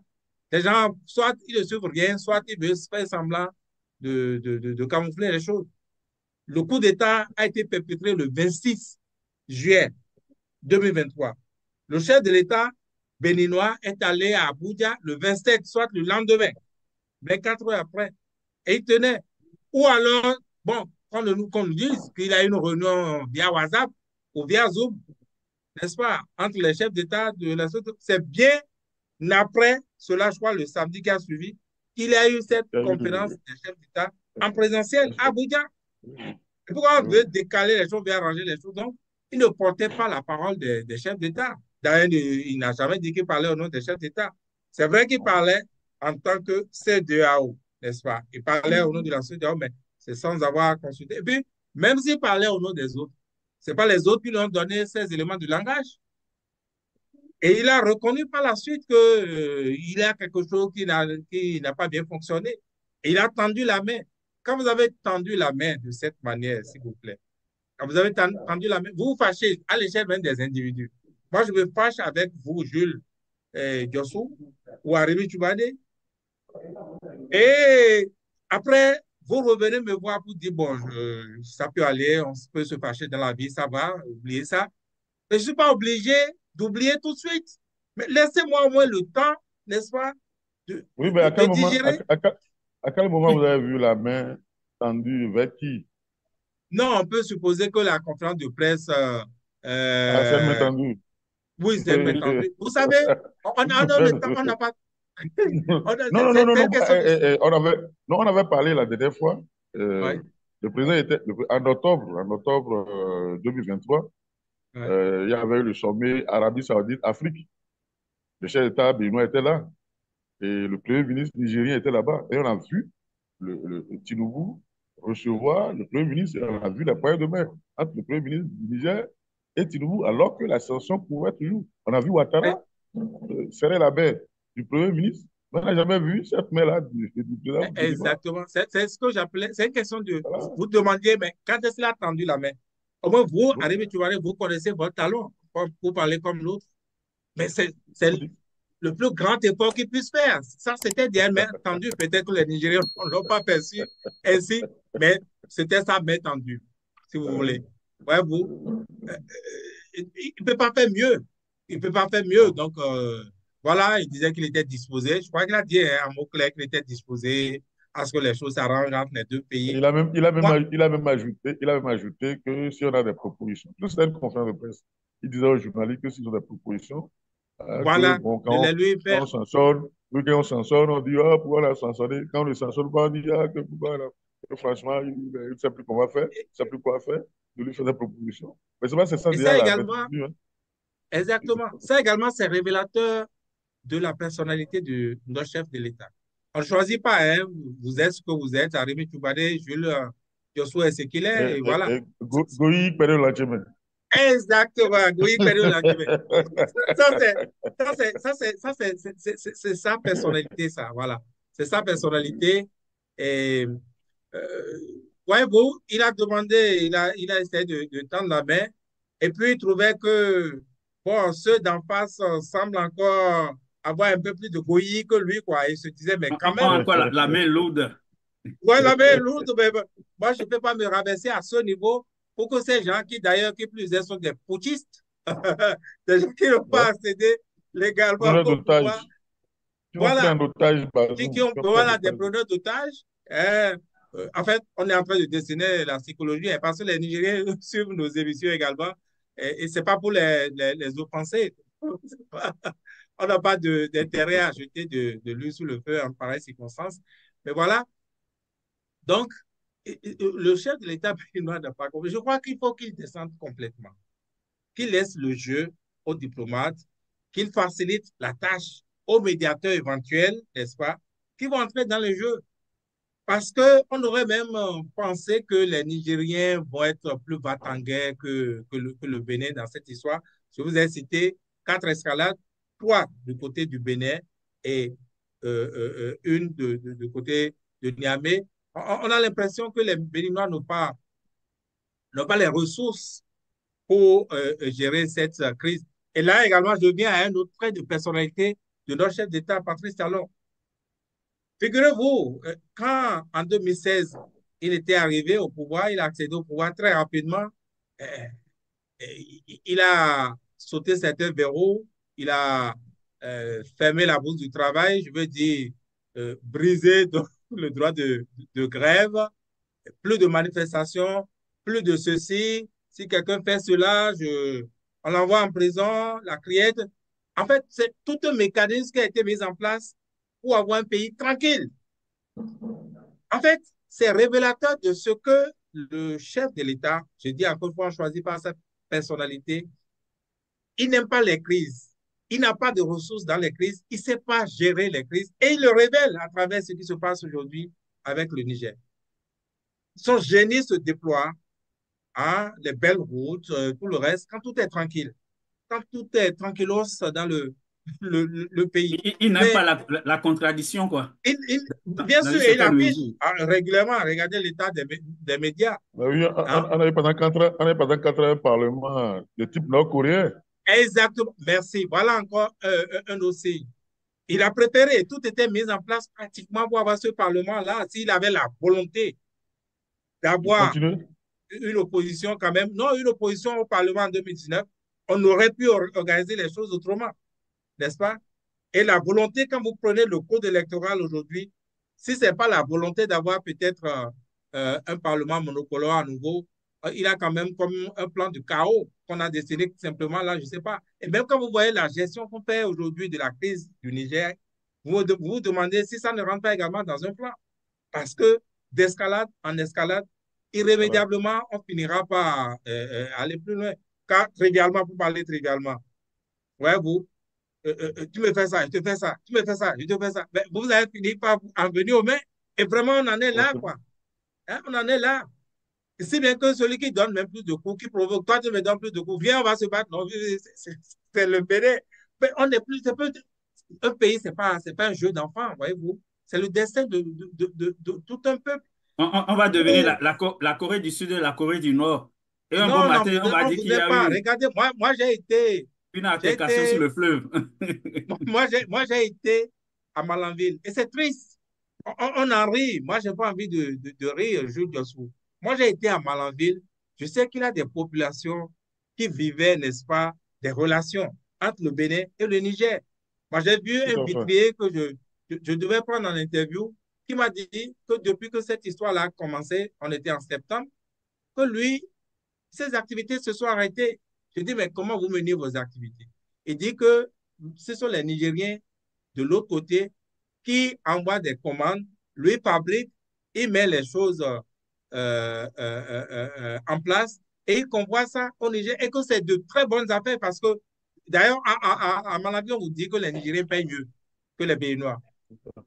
Les Nigériens sortent plus d'argent et pourtant, disons, dans notre entendement, le Niger, c'est un pays pauvre. Hein? Voyez-vous? Maintenant, ce qu'on sait ou ce qu'on ne sait pas exactement, on nous dit qu'on a interdit la navigation sur le fleuve. Comment vous pouvez entendre que d'interdiction de navigation sur le fleuve? Parce que je suis en connexion avec Malanville. Heureusement, Christian News a un partenariat avec une radio locale là-bas, Sota FM, pour ne pas la nommer. Et donc, qu'est-ce qu'on constate sur le terrain? Sur le terrain, c'est que les gens n'ont même pas accès au fleuve. De l'interdiction au fleuve, on dit on ne veut voir aucun civil au fleuve. Donc, c'est la vie qui s'arrête au fleuve. Pourtant, un fleuve, ce n'est pas que pour aller au Niger. Un fleuve, des gens peuvent aller chercher du bois dans les marécages au bord du fleuve. Les gens peuvent aller à la pêche. Les habits. Oui. Les gens peuvent même quitter tout là pour aller dans leur village, laver les habits, comme vous dites. Il y a plein de choses. Qui tire dans les pattes de qui on tire? C'est les Béninois qui se tirent dans les pattes. Et les Nigériens sont là-bas, comme j'ai mis la main à la tempe, hein, et nous regardent et sourient. Moi, je pense qu'il faut qu'on se calme complètement. Car même cette décision-là, vous savez les conséquences. Quand vous dites que vous interdisez de, de mouvement sur le fleuve, mais le fleuve ne vous appartient pas et les Nigériens n'ont pas pris la même décision. Si les Nigériens sont en train de patrouiller même sur le fleuve, ou même des civils nigériens sont sur le fleuve, vous ne pensez pas qu'un incident est vite arrivé? Mais c'est vite arrivé avec ce genre de décision.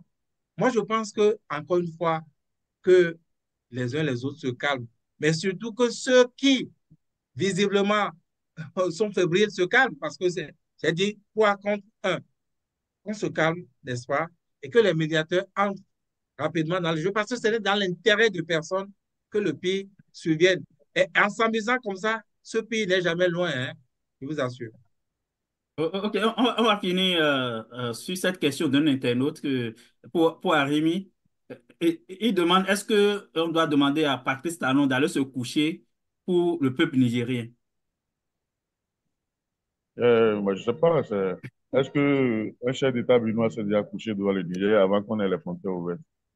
Alors, quel est le chef d'État dans le monde qui allait se coucher devant un autre avant le règlement, même des conflits armés? Hein? Aujourd'hui, le Bénin est porteur de quel projet pour le règlement de la crise? Pour bien porter un projet de règlement, c'est aller se coucher également. Vous voyez, les gens font la guerre, ils finissent toujours par trouver un traité, un accord de cesser le feu au moins, ou d'accord de pacification. Hein, le Bénin porte quel projet de pacification dans cette crise-là? Hein? Ce qu'on demande au gouvernement, c'est d'aller proposer, ne serait que un bout de papier pour dire, monsieur, les Nigériens, venez, on va négocier. Est-ce que vous êtes d'accord sur tel point, vous n'êtes pas d'accord? Voilà, parce que justement, quand on parle de médiation chinoise, les Chinois étaient porteurs de quel projet d'accord entre les deux pays? Les Nigériens sont partis dans un contrat de transport de pétrole qu'ils sont venus défendre. Ils sont venus rappeler au Bénin. La société est venue rappeler au Bénin ces signatures. Et en cas d'une observation de ça, ce qui pouvait en découler. Et le Bénin a compris et s'est exécuté. Hein? Alors, si le Bénin s'est exécuté, est-ce que ça veut dire que le président Talon allait se coucher? Hein? Ça dit, je ne sais pas ce qu'ils appellent se coucher. Tiani non plus ne viendra pas se coucher devant Talon. C'est pas comme ça que se gèrent les relations entre États. Non, si vous permettez, Arémi, vous savez, c'est dans l'air du temps. C'est dans l'air du temps où, pour peu que vous êtes un peu critique vis-à-vis de la gestion de cette crise-là, vous critiquez un peu le gouvernement, vous critiquez un peu le président Patrice Talon par rapport à cette gestion. On vous dit, oh, vous n'êtes pas patriote. Un Mais ce n'est patriote pas ne un devait pas problème. dire ça. Ce n'est pas un Hein? problème. Moi, je n'ai pas besoin de patriotisme hein, pour vivre. Hein. Je n'ai pas besoin de patriotisme pour vivre. Et ces critiques-là, voilà, c'est normal. C'est la liberté d'expression. Chacun n'a qu'à dire ce qu'il veut. On n'a pas besoin qu'on vous qualifie de patriote ou pas avant que vous fassiez votre boulot. Pour être Eh heureux. ben, écoutez, moi, je vais vous demander qui sont les patriotes. Ils veulent Non, aller faire la guerre? Ils veulent prendre des armes pour aller faire la guerre? C'est ça les patriotes? Mais donc, après, on va être voir. patriote, c'est même encourager comment dit-on, une division en deux chefs d'État. C'est cela. Ah, Et mais puis, ils puisqu'on sont dans la parle, zone, ils sont dans pourquoi la zone subitement les guerrière. Béninois sont frappés d'amnésie? Le Nigeria a fermé ses frontières ici pendant près de 2 ans. Ou bien vous avez tous oublié? Vous avez tous oublié? Et qu'est-ce que le Bénin a fait à l'époque? Rappelez-vous la position du Bénin. Ah, on s'en fout. Nous, on est. Qu'est-ce qu'ils avaient un thème là? Résilient. Tout à fait. Oui, on est résilient. Oh, ils vont se fatiguer. Quand ils voudront, ils vont ouvrir. Mais alors, qu'est-ce que vous avez fait? Qui est allé se coucher à Abuja? Qui est allé se coucher? Tout le monde a oublié que c'est même ça qui nous a aussi par ailleurs amené des problèmes. Parce que c'est, disons, le passage d'un bout à l'autre en matière d'émotion toujours. Parce que Bouhari, avec qui on était complètement fâchés, qui nous avait fermé les frontières dessus, Bouhari venait de tomber, bon, enfin, pas tomber, il venait de laisser le pouvoir. Et on a retrouvé une amitié fraîche, parfumée, avec Tinubu, le nouvel homme fort, enfin, pas homme fort, il n'a pas fait un coup d'État, le nouveau chef d'État hein, à Abuja. Oui, oui, Et, oui, tout à fait. Et chaque semaine, le président Talon était à Abuja exactement. et Et on où je me parlait de son rappelle, nouveau ministre. quelqu'un même avait recommandé qu'il prenne une chambre à coucher carrément Oui. à Abuja. Ça lui Et on, éviterait et les on disait, déplacements, et on, tout ça. et on disait qu'il n'avait pas nommé un ministre des Affaires étrangères, mais qu'il avait nommé un ministre des Affaires nigérianes. Exactement, exactement. Voyez-vous? Donc, c'est un peu dans ça, ces émotions-là, la joie d'avoir Ouais. fait cela, et puis l'énervement de perdre un ami de l'autre côté, et peut-être perdre aussi des intérêts, tout ça.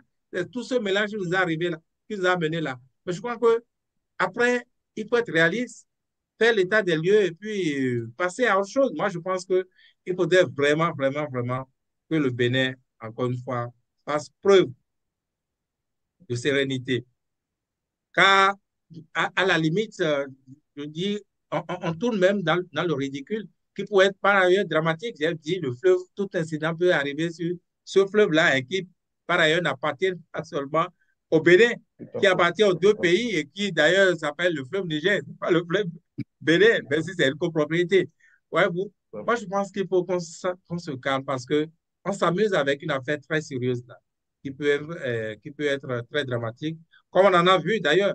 Parce que d'escalade en escalade, ainsi, vous allez commencer par voir peut-être des décisions de rapatriement hein, des deux côtés. Et Dieu seul sait qu'il a autant de Oui, Béninois de l'autre côté qu'il en a oui, de Nigériens ici. tout à fait. Ce n'est dans l'intérêt de personne. Et pourtant, pour moi, là où la crise en est encore aujourd'hui, on peut la résoudre. On peut trouver une solution. Vous nous avez parlé, vous parlez tantôt de la CEDEAO, mais écoutez, oubliez la CEDEAO, hein. Laissez-la là où elle est. Même si les problèmes sont venus d'elle, la CEDEAO aujourd'hui n'est pas à départir selon les Nigériens, selon les pays de l'AES, de la France. Et même nous-mêmes, avant cette crise, on savait, ben, figurez-vous que c'est la France qui finance l'UEMOA, c'est la France qui finance la CEDEAO. Moi, en septembre, je vous disais, j'ai été à Malanville et à la frontière, je voyais la plaque là était encore là. Je ne sais pas s'ils ont enlevé les plaques de chantier là. On dit ce financement de l'Union européenne. La construction de ce financement de l'Union européenne de ce corridor. Donc, c'est ça. Et vous savez que c'est celui qui donne l'argent qui a le dernier mot, la preuve. Entre ces deux pauvres pays, Bénin, Niger, la Chine s'est imposée par quoi? Par son argent, voyez-vous. Non, mais Donc, vous avez vu, il y a même des sommets de la CEDEAO qui sont précédés de quelques heures, le sommet absolument, de sommet France, de l'UEM cela, de l'UEMOA, de l'UEMOA, absolument. et sur un territoire où il y a, qui n'est pas celui de l'UEMOA. Donc, C'est-à-dire que il vous allez mange. voir des sommets de l'UEMOA se tenir au Niger ou au Nigeria en prélude à un sommet de la CEDEAO. Et à la fin même, vous avez communiqué UEMOA, CEDEAO. Enfin, pour expliquer, all l'UEMOA, c'est une propriété privée du CFA, ou si vous voulez de la France, hein, qui commence par créer. Mais il a même pire, Rémi. Il a même pire. Je me rappelle, je ne sais plus si c'est le dernier sommet France-Afrique, où en marge, il avait un sommet de la CEDEAO, en tout cas un communiqué, où on se dit, mais Voilà. la CEDEAO, là, s'est déplacée en France. Donc, c'est une réalité. On ne va pas gommer ça tout de suite, mais c'est une réalité qu'il faut prendre en compte. Il ne faut pas nier tout, dire que le Niger a tort à 100% au nom de je ne sais quel patriotisme. On a des problèmes. Même les techniciens étaient à reprocher ça, à reprocher, n'est-ce pas, ce trop grand financement de la France qui impliquait donc son implication, pour me répéter, n'est-ce pas, et qui dérangeait, n'est-ce pas, puisque c'est la décision de la France qui, au finish, s'imposait pour des réalités qui n'étaient pas du tout ce qui devait être, qui n'ont rien à voir avec les réalités de la volonté de la France. OK, donc on va parler maintenant de façon vraiment ramassée de ce qu'on a constaté sur le terrain, parce que je pense que c'est le samedi 17 mai où le président Nicéphore Soglo était allé à la prison civile de Cotonou. Mais avant, il avait essayé déjà, je pense le mercredi d'avant, à la prison civile de Mesquite pour rencontrer Mme Rekiat Madougou et à Cotonou, le professeur Aïvo. Aïm, est-ce que tu comprends, qu'est-ce qui justifie ce refus-là de permettre au président Nicéphore Soglo de dire quelques mots ou bien d'apporter son soutien moral à ces personnalités qui sont en prison? Ben, c'est d'une tristesse absolue. Hein. Vous savez, le président Soglo, il n'est plus à présenter. Aujourd'hui, le Bénin est dans des soubresauts, alors que euh, il est une solution. Il a été chef d'État. Lui-même, il rappelle tout le temps son parcours. Il a été à la Banque mondiale. Il recevait dans son bureau des chefs d'État. Il est venu au pays, il est devenu président de la République, il a été président d'exercice de la CEDEAO. Et sous son mandat, on a pacifié le Libéria qui était en guerre depuis très longtemps et la Sierra Leone. Ah, ça laisse, et puis, il a parlé du forum des anciens chefs d'État d'Afrique où vous avez Olusegun Obasanjo ou Joaquim Chissano du Mozambique. N'oubliez pas, Obasanjo a été sollicité, sinon le forum a été sollicité pour une crise dans l'Érythrée, hein, entre l'Érythrée et l'Éthiopie, où Obasanjo, sous son égide, les deux parties ont pu signer un accord de paix. Ils sont venus négocier en Afrique du Sud. Et c'est sous le parrainage de ce forum-là que un accord a été trouvé, même si dans l'application, il y a des difficultés. Les deux, sont, les deux parties ont accepté de se parler. Alors, il est là, on a toute cette difficulté-là, et même à l'interne, il ne peut pas aller et venir. Vous en voulez, mais il y a eu pire que d'empêcher d'aller voir des prisonniers. On lui a lancé des grenades lacrymogènes parce qu'il parlait à des Béninois au marché de Tantokwa. Hein? Il était en compagnie de son épouse aveugle, hein, qui avait un certain âge, et les policiers n'ont pas hésité à leur lancer des grenades lacrymogènes. Ils ont dû fuir, hein, à leur âge. Ils ont dû fuir pour quitter le marché. Et oui, c'est vrai qu'il y avait le président Yahi Boni avec eux le jour-là. Je crois que ça doit être en 2019, à la période de Pâques, ou vendredi Pascal, quelque chose de ce genre-là. Vous voyez, donc, C'était à la veille des élections législatives. voilà, maintenant, il va rendre visite à des prisonniers, on l'empêche. Donc, c'est pas la première fois, hein, qu'on lui manque, euh, je ne veux pas dire qu'on lui manque de respect, mais qu'on lui dénie même son statut, le statut auquel il a droit dans son pays au moins. Hein. Il est allé régler des conflits au Niger. Il est allé régler des conflits en Guinée. Il a été sollicité par d'autres pour aller euh, trouver des solutions ailleurs. Mais chez nous, voilà comment il est traité. Mais je ne vais pas venir sur les détails ici même. On dit, moi j'ai été voir plusieurs fois le professeur Evo. Et je ne suis jamais allé chez un procureur chercher un document. Hein, et je suis venu, on m'a annoncé, et puis j'ai été reçu. Je ne sais pas pourquoi, en ce qui concerne le président Soglo, il faut qu'il aille voir le procureur, il faut que enfin, écoutez, on perd son latin quand on entend ces gens-là.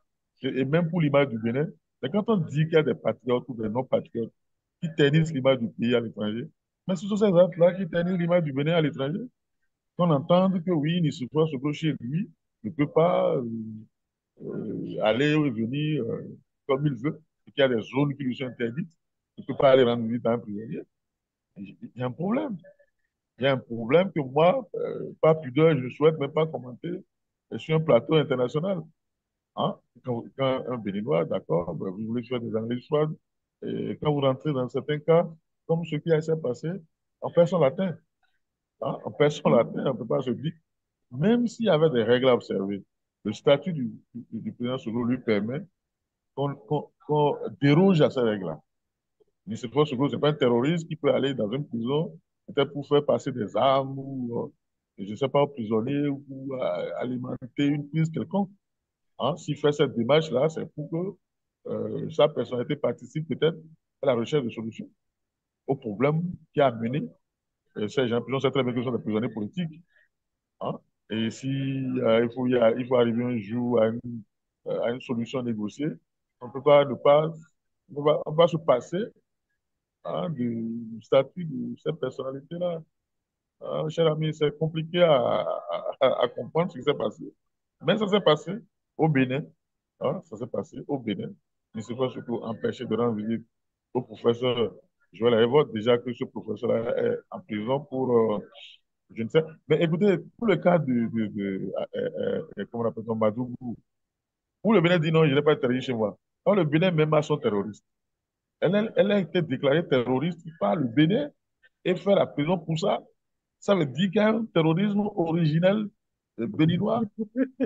Hein, et qu'aujourd'hui, on Avant le s'étonne qu'on djihadisme. dise, oui, oui, aujourd'hui, on s'étonne, on dit non, comment on ne peut pas qualifier le Bénin, qu'on peut parler de terrorisme au Bénin, alors que le Bénin même reconnaît un terrorisme local. Hein, et des gens sont en prison pour ça. Vous voyez? Bon, donc, écoutez, non, c'est notre pays. Et voilà les choses qui s'y passent, qui dépassent l'entendement. Mais ça se passe. Voilà, qu'est-ce que vous voulez qu'on vous dise encore à propos de ça? Donc, toujours sur la même question, Vigile, quelle a été ta réaction par rapport, on va parler de visite manquée ou bien ratée, je ne sais pas. Non, c'est triste. Comme je disais à Rémi, c'est tout simplement triste. Et c'est d'autant plus triste quand vous écoutez les arguments pour justifier la chose. Euh, Certains ont estimé que le président Nicéphore Soglo va constituer une insécurité pour Madougou ou Joël Aïbo. Donc, il faut les protéger. Est-ce que vous comprenez, vous soutenez que des gens, je ne dirais même pas qui ont été à l'école, des gens qui ont un certain âge puissent dire des choses comme ça? Nicéphore Soglo, je rappelle, a aujourd'hui 92 ans, bientôt 93 ans.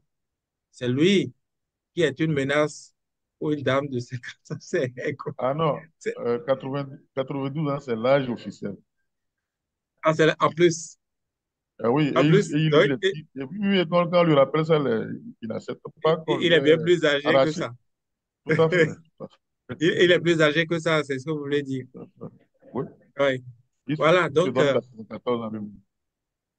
donc je ne sais pas en quoi un vieillard de cet âge, excusez-moi, c'est pas pour l'insulter, quelqu'un de cet âge peut être une insécurité pour cette dame. Voilà des choses qu'on dit pour justifier, n'est-ce pas, ce refus qui ne s'explique pas. Voyez-vous, même si on a instauré ce mécanisme autour de Madougou, parce que je dis encore une fois, en fait, c'est elle, hein, le problème. Je vais y revenir tantôt. Mais même si on a instauré ça, dans un contexte comme ça, où on est dans un conflit qui ne dit pas son nom, ou presque avec le Niger, où on a besoin de mobiliser tous les Béninois, comme on veut aller à la quête des patriotes, on a besoin de mobiliser tous les Béninois autour. Est-ce que c'est en ce moment qu'il faut faire ce qu'on a fait là au président Nicéphore Soglo, qui plus est peut-être une solution, comme Arémi le disait. dans cette crise. Ça n'a pas de sens. Ça n'a pas de sens. Et encore une fois, aujourd'hui, grâce à cette crise avec le Niger, euh, les projecteurs sont braqués sur le Bénin. À commencer par les Nigériens qui en rient, qui en rient, n'oublions pas ça, qui en rient.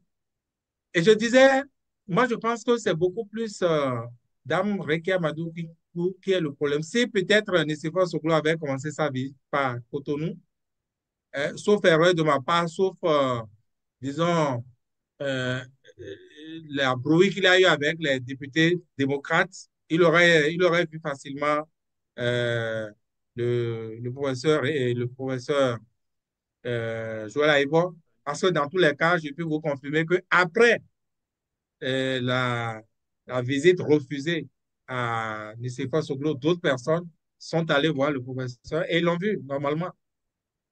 Et puis, cette histoire de permis de visite dont on parle, ça a été retoqué par la Cour constitutionnelle.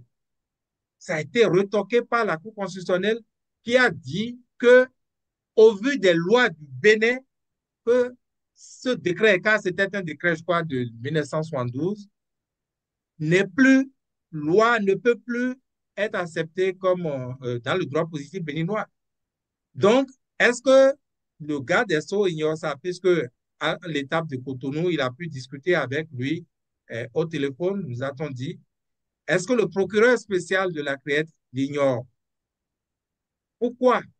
Est-ce que permettre à Nicéphore Dieudonné Soglo de voir exceptionnellement Rekia Madougou à Mesrete aurait enlevé quelque chose aux conditions qu'ils ont contre toutes les lois du pays, toutes les conventions, toutes les normes en matière des droits humains imposées à cette dame en prison.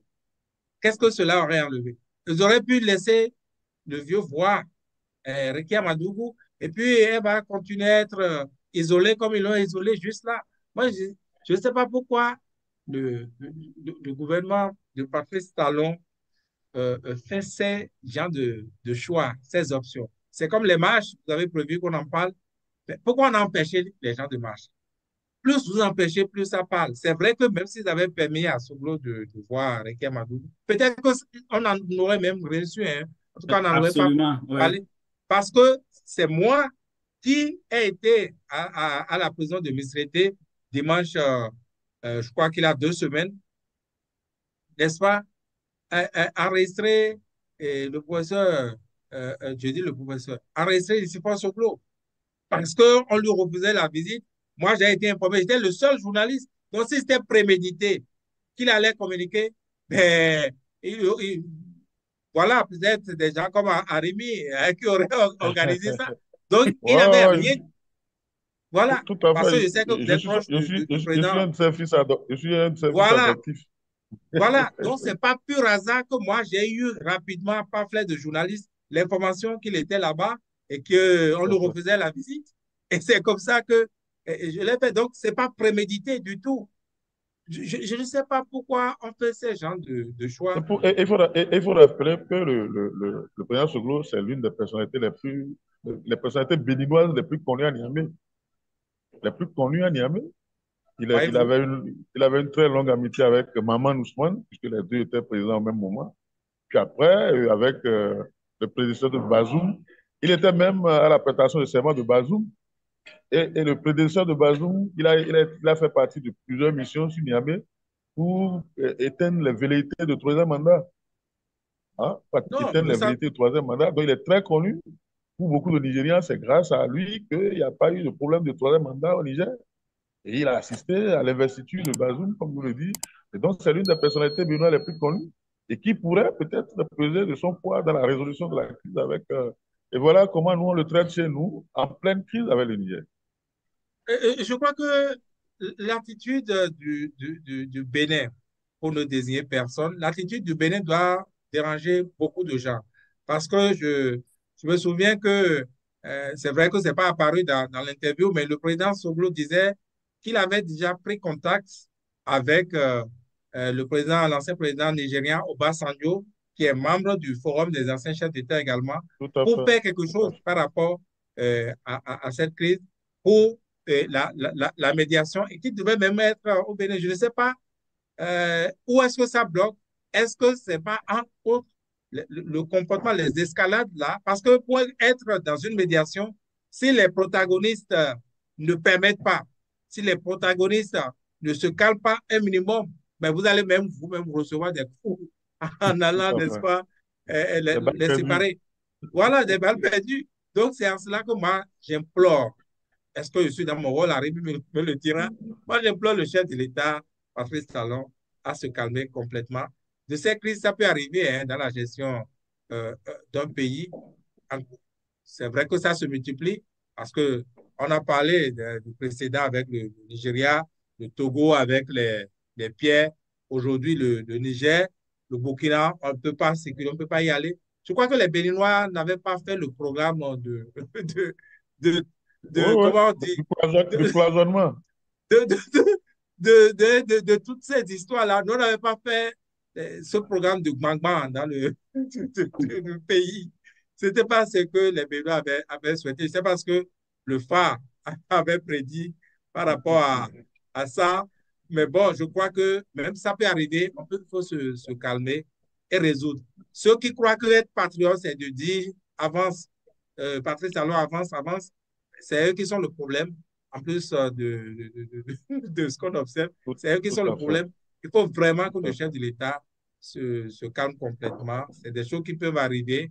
Ça va avoir des solutions qui permettent, n'est-ce pas, aux médiateurs de prendre le lead et qu'on sorte de là. Sinon, enfin, son programme d'action du gouvernement risque de se limiter à ça. Hein.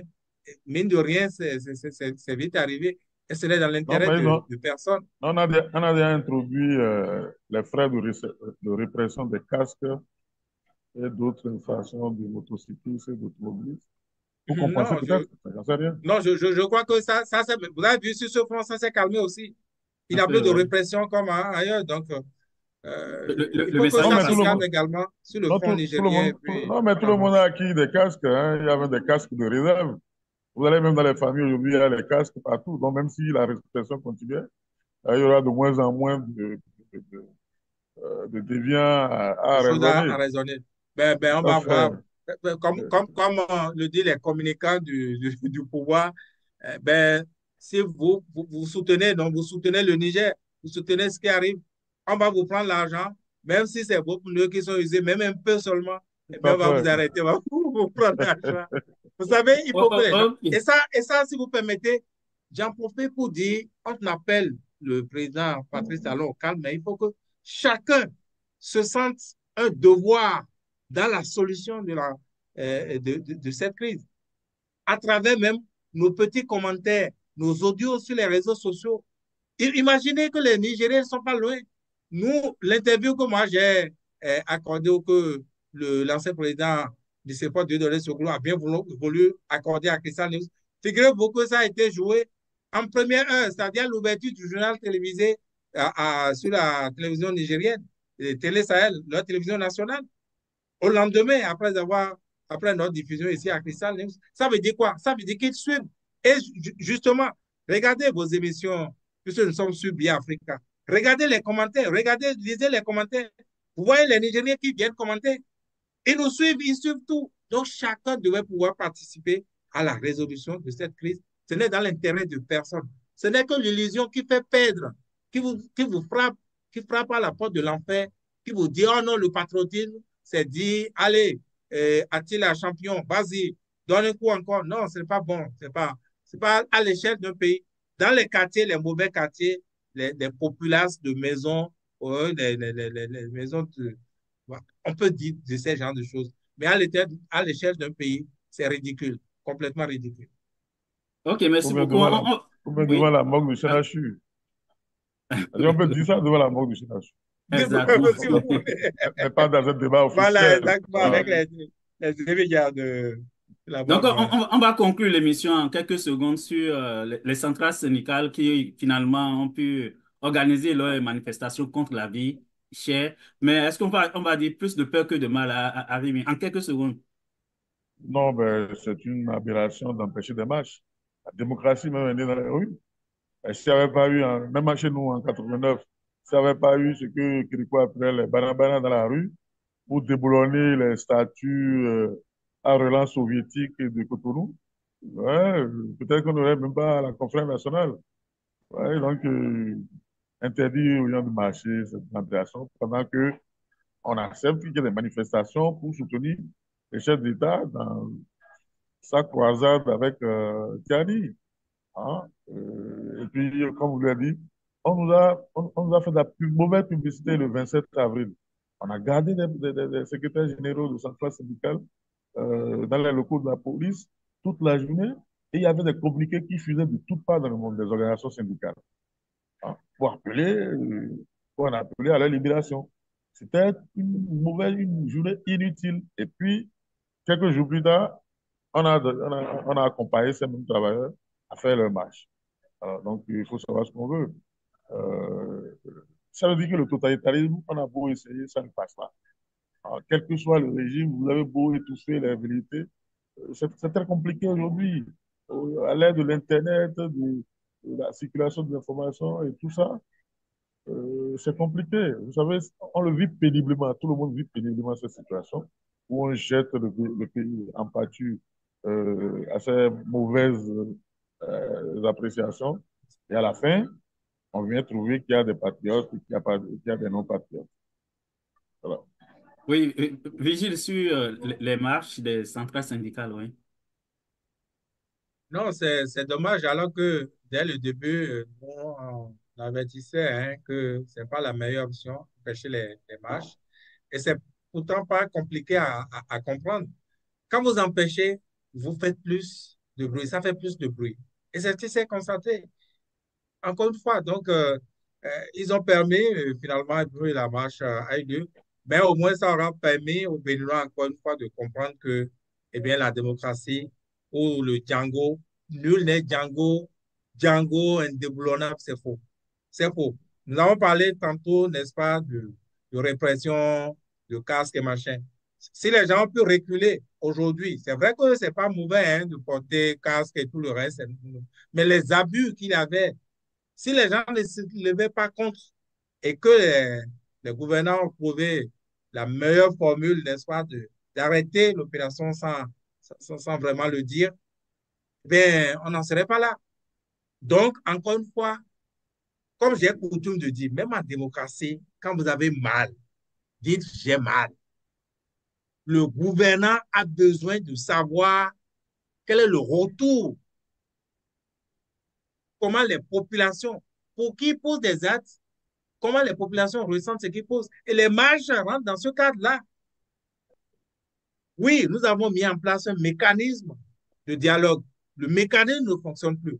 Nous avons fait, malgré l'augmentation de salaire. Alors, qu'est-ce qui se passe? On doit en parler. Vous ne nous parlez pas. On va marcher pour que vous voyez qu'on est dans le pays. Mais ce n'est pas logique, ce n'est pas l'expression démocratique. Pourquoi va-t-on refuser ça? Et heureusement, les syndicalistes ont compris que quand vous le refusez, on ne va pas se coucher comme les Béninois le faisaient depuis 2019, notamment. Depuis que la peur s'est érigée comme guide de leur vie, on ne va pas se coucher. Il faut tenir jusqu'au bout, quitte à leur dire que non, ce n'est pas parce que vous êtes, disons, président de la République, député, ceci, que vous êtes quelque chose de plus que nous. Non, c'est un choix. C'est les uns les autres qui ont été dans les urnes, qui ont dit, c'est vous qui allez. C'est pas pour ça que vous allez être le roi, vous décrétez tout ce que vous voulez. Non, c'est pas comme ça se fait.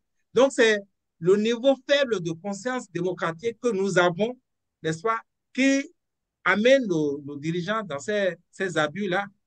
Et je crois que les Béninois, quand vous avez observé les choses de 2016, notamment 2019 à 2021, les consciences ont évolué. Les gens ont encore recommencé à prendre du courage. Sit-in par-ci, par-là, des marches par-là, on les tape, on les gaze.